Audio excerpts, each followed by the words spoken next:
Hello and welcome back to Mad Mouse Games. Today we're going to be painting the Spikeshell Anti-Paladin from the Reaper Bones 5 Fan and Favorites expansion. Now, this miniature is a large base miniature. I was really hoping it'd be a small base so that you could do it more for like a Tortle player character for D&D, but it came as a large base, and it's a really cool looking miniature. So I'm just going to be painting that up for you today. I'm going to talk a little bit about how I did the shell, and because I think the shell part probably turned out the best out of everything. I've been learning a lot painting all these minis. Probably the favorite thing that I've learned that I would hope most of you who are, just starting out would learn is that when you base coat, go crazy. It doesn't really matter if your paints, touch a lot or anything like that. You can see here I'm getting some green where I've already painted. I've got brown where I'm going to be painting green and where I'm going to be painting on metals. The only thing I'd be careful about painting as a base coat is metallics, because metallics, most paints can be covered up. Metallics can be covered up as well, but it does take a lot more paint layering so that you can't see the reflectiveness of those. Um, so I'm just going to go ahead, let you watch me do this, and I'll come back and talk a little bit about the shells. But hopefully you enjoy. If you do, leave a like, comment, what else you want to see me paint, and subscribe so you can see more. And I'll let you enjoy it, and then I'll talk to you a little bit about how I did the shell.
All right, so we're back. I'm going to talk to you about how I kind of did the shell a little bit. So first, you can see me here just dry brushing some lighter green onto the turtle's skin and things of that nature. So how I did the shell for this one, I wanted it to look really old, kind of like if you've ever gone to the zoo and you see those really old tortoises that are like hundreds of years old with the big huge shells on the back. So what I ended up doing was doing a real heavy dry brush of this really lighter tan color, and then I went back through with kind of a darker brown. I think it might have even been the original brown color I put on there, and dry brushed it again. And then I just went back and forth, and I did this process quite a few times. You'll see, I think I did it, I think 5 or 6 times. But as you can see, every time that you dry brush, you just try and hit the topmost layers and try and dry brush a little less every time. And by doing this, it creates a lot of old looking layering in there. So I dry brushed, like I said, 5 or 6 times, I think, to get it to look the way that it does. And I thought it ended up looking pretty darn good, which you'll be able to see towards the end of the video. I do kind of come back and pick out some of these spots on the shell that are broken, and just kind of make like even a lighter highlight there to make those really pop out. But I mean, just doing the shell itself, I think, was the big part of this mini.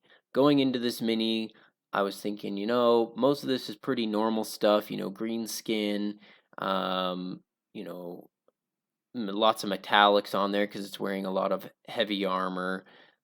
But the thing I was not sure about was the shell, how I was going to do it, how I was going to make it look old. But I think that just a simple dry brushing technique really went a long ways in making this thing look nice and turning out well. So if you're ever doing something that's got a shell on it, I've got another video coming out soon where I'm doing the another turtle shell, but it's kind of like a shoulder piece on an alligator miniature, which you'll just have to go see. I'll probably use this exact same technique, but with different colors, and we'll see how that turns out compared to this one, and see which one I liked better and all that kind of stuff. But as far as this one goes, just lots and lots of dry brushing, and I was real heavy with the first one, and then heavy with the second one of the darker color, and then just went a little bit lighter of a dry brush each time until I thought it looked really good. So I'll let you get back to enjoying it and just seeing me